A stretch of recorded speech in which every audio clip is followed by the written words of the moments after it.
अच्छा, कन्फर्मर्स। देखो कन्फर्मर्स में किसे कंसीडर करेगा, पहले ही बोल दिया, 99% of animals and nearly all plants can not maintain a constant internal environment. ठीक है, तो उनको बोलते हो आप कन्फर्मर्स बोलते हो। ठीक है, उनको क्या बोलते हैं, कन्फर्मर्स बोलते हैं। ठीक है, यानी कि कन्फर्मर्स का क्या मतलब होगा, जैसे उनका बाहर का टेम्परेचर है, जैसा बाहर का टेम्परेचर है वैसा ही अंदर का टेम्परेचर है। जैसे मैं एक एग्जांपल बताता हूँ कन्फर्मर्स का एक एग्जांपल बताता हूं मैं, क्रोकोडाइल। ठीक है, क्रोकोडाइल क्या करता है, क्रोकोडाइल को हम लोग कोल्ड ब्लडेड एनिमल भी बोलते हैं, है ना। क्रोकोडाइल को हम लोग क्या बोलते हैं, कोल्ड ब्लडेड एनिमल। तो क्या होगा कि जैसा नदी में है, मान लो क्रोकोडाइल, या लेक में है क्रोकोडाइल, तो जैसा नदी का पानी का टेम्परेचर होगा, क्रोकोडाइल के बॉडी का इंटरनल टेम्परेचर भी उतना ही होगा, ना ज्यादा ना कम। वो ना शिवरिंग करेगा ना स्वेटिंग करेगा। फिर जब मान लो कि नदी का जो वाटर वाटर का टेम्परेचर है वो 10 डिग्री सेल्सियस है, मतलब बहुत ठंडा है, तो वो चला गया कहाँ पे, नदी में। ठीक है, फिर जब उसे लगेगा भाई बहुत ठंडा है ये तो फिर वो आ जाएगा रेत में, धूप, basking in the sun. This is the behavioural change. ठीक है, तो वो क्या करेगा, बास्किंग इन, धूप सेकने आ जाता है। तो दो चीजें करता है ना क्रोकोडाइल, देखा ही है आपने, या तो वो नदी में मिलेगा खाते वक्त, या फिर वो ऊपर मिलेगा, कहाँ पे, ऊपर मिलेगा आपको रेत में लेटा हुआ। ऐसा ही होता है कि नहीं होता है। हाँ भाई, ठीक है, तो यही बात है। ठीक है, तो और आप देखो कि जितने भी इस अर्थ में छोटे जीव है ना, ठीक है, यहां से बहुत इंपॉर्टेंट क्वेश्चन आता है। ठीक है, मैं एक इसको, एनसीईआरटी की लैंग्वेज ने बहुत लेमैन तरीके से इन्होंने बताने की कोशिश की है। ठीक है, इसको इन्होंने क्या किया है, इस वाले पैराग्राफ में यहाँ से इन्होंने लिखने शुरू किया है कि भाई जैसे कि समर जब आ जाते हैं, ठीक है, लेमैन तरीका क्या है, देखो एनसीईआरटी की लैंग्वेज पढ़ रहा हूँ मैं ये। जब समर्स आ जाते हैं, तो समर में, गर्मियों में दो तरह के लोग होते हैं। ठीक है, एक तो अमीर लोग और एक होते हैं गरीब लोग। ठीक है, ठीक है, अमीर लोग और गरीब लोग कैसे डिफरेंशिएट कर रहा हूं मैं। जो अमीर लोग हैं वो तो भाई एसी अफोर्ड कर रहे हैं अपने घरों में, कि नहीं। जो एसी अफोर्ड कर रहे हैं, अब एसी तो महंगा है, ठीक है, तो जो अफोर्ड कर पा रहा है वो तो मजे से ठंड क्या बोलते हैं उसमें रहेगा, चिल्ड इन्वायरमेंट में। ठीक है, 22 डिग्री सेल्सियस लगा के या 21-16 डिग्री सेल्सियस लगा के रहेगा आराम से। ठीक है, लेकिन जो लोग बैकग्राउंड फाइनेंशियली वीक हैं, क्या वो एसी अफोर्ड कर सकते हैं, नहीं। तो वो क्या करेंगे, they will normally sweat it out, वो पसीने बहाएंगे। यही होगा कि नहीं होगा। अब उन्होंने एसी क्यों नहीं खरीदा है, सवाल ये है। उन्होंने एसी इसलिए नहीं खरीदा है क्योंकि वो बहुत महंगा है, जवाब यही है, हाँ या ना। हेलो, जवाब यही है। तो सवाल हमारा इसका इकोलॉजी से रिलेटेड क्या है, कि सारे ही स्पीशीज, ये बोलता है एनसीईआरटी, कि सारे ही स्पीशीज रेगुलेटर क्यों नहीं बन जाते हैं, कि ऐसा क्यों नहीं है कि दुनिया में जितने भी स्पीशीज हैं वो थर्मो रेगुलेशन करने लगे, देखो ऑस्मो रेगुलेशन सबको करने की जरूरत नहीं है, क्यों, क्योंकि जो अर्थ में स्पीशीज रह रहे हैं उनको क्या ऑस्मो रेगुलेशन करने की जरूरत है, नहीं। ऑस्मो रेगुलेशन करने की जरूरत तो सिर्फ उन्हें है ना जो पानी में है, जो समुंदर में है ना। क्या हमें ऑस्मो रेगुलेशन करने की जरूरत है, हाँ या ना। ठीक है, थर्मो रेगुलेशन की जहां तक बात आती है, रेगुलेशन की बात आती है, तो पूछ रहा है कि भाई सारे ही स्पीशीज जो छोटे जीव हैं, छोटे स्पीशीज भी हैं, वो लोग थर्मो रेगुलेशन क्यों नहीं करते हैं। द आंसर इज बहुत महंगा है, सेम आंसर। जो छोटे जीव हैं वो अफोर्ड नहीं कर सकते हैं, उनकी बॉडी में इतनी एनर्जी नहीं है।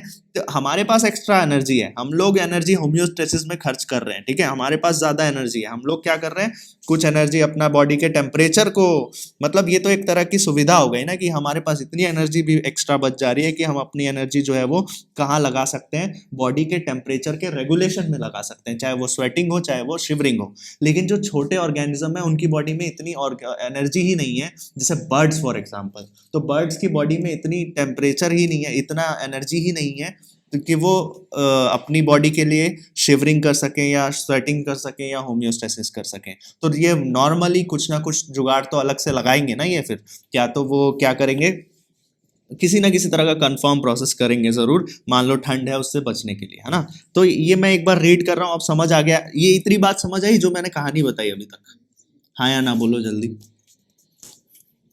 अमीर गरीब कहानी समझ आ गई, देखो क्या कहा है। वही कहानी मैं पढ़ रहा हूँ अभी से, हाँ।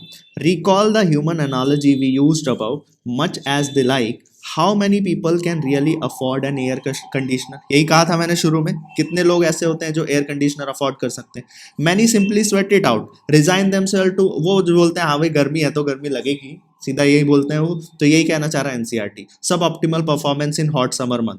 थर्मो रेगुलेशन इज, यहाँ से लाइन इंपॉर्टेंट है, thermo regulation is energetically expensive for many organism. कई ऑर्गेनिज्म के लिए इसी तरह से थर्मो रेगुलेशन बहुत एक्सपेंसिव प्रोसेस होता है।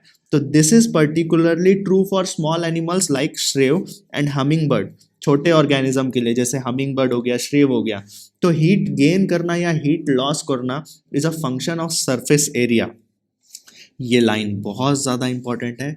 हीट लॉस करना या हीट गेन करना, इस यहाँ से क्वेश्चन आएगा, ठीक है, कि हीट लॉस करना और हीट गेन करना is the function of surface area.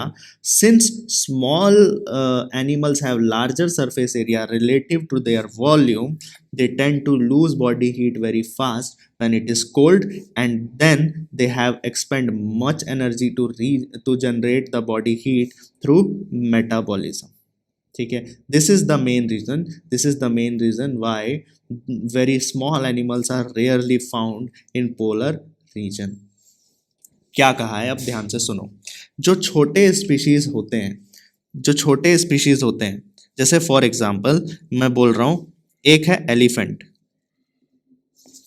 ये ध्यान से बात समझना, एक है एलिफेंट, ठीक है, और एक है कोई बर्ड, छोटा सा कोई भी बर्ड मान लो अपनी तरफ से, स्पैरो फॉर एग्जाम्पल। तो आप मुझे बताओ कि किसका surface area is to surface area ratio में वॉल्यूम ज्यादा होगा, और किसका surface area is to volume ratio कम होगा। बताओ जल्दी बताओ यार, अरे बोलो, किसका surface area is to volume ratio, बताओ तुम लोग। सिर्फ बर्ड का ज्यादा surface area is to volume होगा। अच्छा मुझे ये बताओ कि जैसे फॉर एग्जांपल कुछ भी बड़ी चीज ले लो, है ना, बहुत भारी चीज ले लो, बहुत भारी चीज मतलब एक अलमीरा ले लो। अलमीरा हमारे जो ब्लैक बोर्ड लगा हुआ होगा, या व्हाइट बोर्ड लगा हुआ होगा, वो अलमीरा ज्यादा भारी होगा या वो ब्लैक बोर्ड ज्यादा भारी होगा? अलमीरा। सरफेस एरिया किसका ज्यादा होगा? अबे अलमीरा और वो ले रहे हैं अभी, ब्लैक बोर्ड का ज्यादा होगा। तो यानी कि surface area is to volume ratio अगर हम देखें तो वो किसका ज्यादा है? किसका ज्यादा है? ब्लैक बोर्ड का। तो बर्ड का जो सरफेस एरिया और वॉल्यूम है वो ज्यादा है। हम इसी के स्पीशीज के हिसाब से बात कर रहे हैं कि बर्ड के खुद का वॉल्यूम और बर्ड का खुद का सरफेस एरिया जो है वो बहुत ज्यादा है। समझ आया? बर्ड के पास जितना वॉल्यूम है ना, उसके मुकाबले वो बहुत ज्यादा ओपन अप हो जाता है जब वो अपने विंग्स को खोलता है, तो उसका सरफेस एरिया अपनी बॉडी के वॉल्यूम के हिसाब से बहुत ज्यादा है कि नहीं है? हाँ भाई। वहीं एलिफेंट की बात करो तो उसका वॉल्यूम भी ज्यादा है, उसका सरफेस एरिया भी ज्यादा है। तो किसका आप बोलोगे? ये बात बहुत बच्चों को नहीं समझ आती है, आप लोगों को आ गई है क्या? इसलिए मैं बार बार पूछ रहा हूं, किसका सरफेस, ये बात समझ आई कि नहीं आई? क्या लैग हुआ है बीच में? अरे भाई ये बात समझो, मैंने बोला कि पहले तो ये माइक ऑफ करो, है ना। मैंने बोला कि बर्ड्स के खुद के वॉल्यूम के मुकाबले बर्ड्स का जो सरफेस एरिया है वो बहुत ज़्यादा है, ठीक है। और एलिफेंट के वॉल्यूम के हिसाब से एलिफेंट का सरफेस एरिया ठीक है। ये बात समझ में आ रही है? तो एलिफेंट और बर्ड को अब अगर हम कंपैरिजन करें तो किसका सरफेस एरिया वॉल्यूम रेशियो जो है वो ज्यादा होगा, बर्ड्स का या एलिफेंट का? सभी का कमेंट बॉक्स में आंसर आना चाहिए, जल्दी बताओ। बर्ड्स का सरफेस एरिया ज्यादा होगा या एलिफेंट का? बस दो ही बच्चों को समझ आया, 2-3 बच्चों को समझ आया क्या? संस्कृति समझ आ गया? आ गया, ठीक है। और यही रीजन है, यहीं से आपका एक वो रीजनल क्वेश्चन बनता है कि भाई यही रीजन है, मुझे ये बताओ, ये क्वेश्चन आपसे पूछेगा। अब मैं क्वेश्चन लिख रहा हूं जो आता है यहां से, ठीक है। आपसे क्वेश्चन पूछेगा कि वाई स्मॉल एनिमल्स वाई, ये आया हुआ क्वेश्चन है, why small animals are not found why small animals are not found in polar region. क्यों है ऐसा कि छोटे एनिमल्स पोलर रीजन में नहीं मिलते हैं? अब इसी क्वेश्चन को मैं घुमा के दे दूं थोड़ा सा, सेम आंसर लिखोगे आप। अगर मान लो ये क्वेश्चन आ गया तो क्या लिखोगे? ये क्वेश्चन क्या लिखो, ये आएगा तो क्या लिखोगे? यहां से लिखना चालू करोगे। आंसर क्या है इसका? यहां से इसका आंसर है। क्वेश्चन नंबर, लास्ट क्वेश्चन जो हमने लिखा था 7 लिखा था, ये वाला क्वेश्चन नंबर है कितना? 8, ठीक है। ये क्वेश्चन नंबर 8 हो गया, तो आंसर 8। तो यहां से लिखना चालू करोगे आप। थर्मो रेगुलेशन जो है वो बहुत एनर्जेटिकली एक्सपेंसिव प्रोसेस है बहुत सारे ऑर्गेनिज्म के लिए।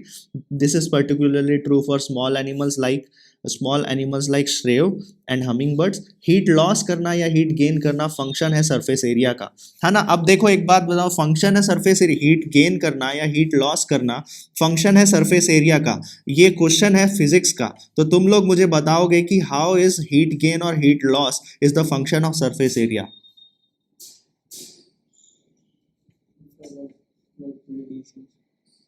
Very good, very good. जितना ज्यादा सरफेस एरिया होगा उतना जल्दी इवेपोरेशन होगा, उतना ज्यादा सरफेस एरिया होगा तो हीट लॉस ज्यादा होगा, आप ये कहना चाह रहे हो। और ज्यादा सरफेस एरिया छोटे स्पीशीज का है, ज्यादा सरफेस एरिया छोटे स्पीशीज का है, यानी कि हीट लॉस ज्यादा कौन करेंगे?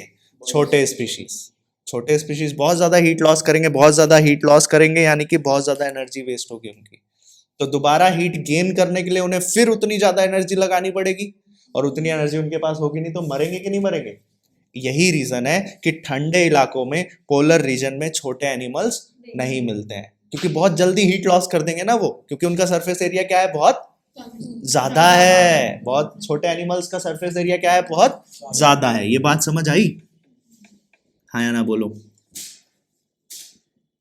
ठीक है, तो हीट लॉस और heat gain is a function of surface area.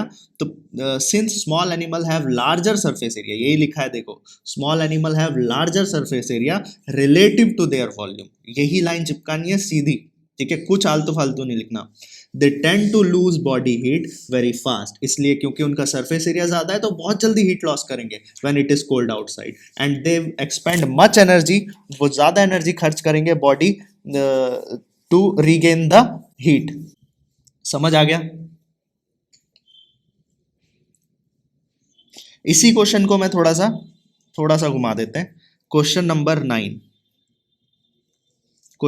9, answer same होगा, देखना। यही क्वेश्चन पूछता है कि भाई organisms found in polar region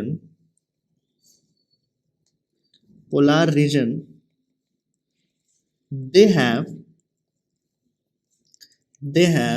समझना क्वेश्चन, वो ऑर्गेनिज्म जो पोलर रीजन में मिलते हैं, दे हैव शॉर्टर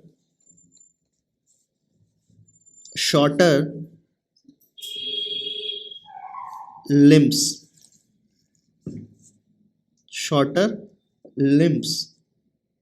क्वेश्चन समझ आया? बस आगे वाई लगा दो। क्वेश्चन समझ आया कि नहीं आया? क्या कहना चाह रहा है क्वेश्चन? जैसे एग्जाम्पल में देता हूं तुमको, ठीक है, इसी क्वेश्चन का एग्जाम्पल, या एग्जाम्पल करके पूछ देगा, वो बोल देगा मान बताओ कि पोलर बियर, या क्वेश्चन बोल देगा पेंगुइन, ठीक है। तो पेंगुइन, वो बोल देगा पेंगुइन के हाथ पैर छोटे क्यों होते हैं पोलर रीजन में? क्योंकि हाथ पैर छोटे होंगे। अब हाथ पैरों से हमारी हीट रिलीज होती है, ठीक है, हाथ पैरों से, इसीलिए द सेम रीजन, अभी विंटर्स चल रहे हैं तो सुटेबल टू से कि जब आप सोते हो तो बहुत फैल के नहीं सोते हो, गर्मियों में आप फैल के सोते हो, है ना, और सर्दियों में आप बिल्कुल सरफेस एरिया कम करके सोते हो, है ना, ताकि हीट रिलीज कम हो।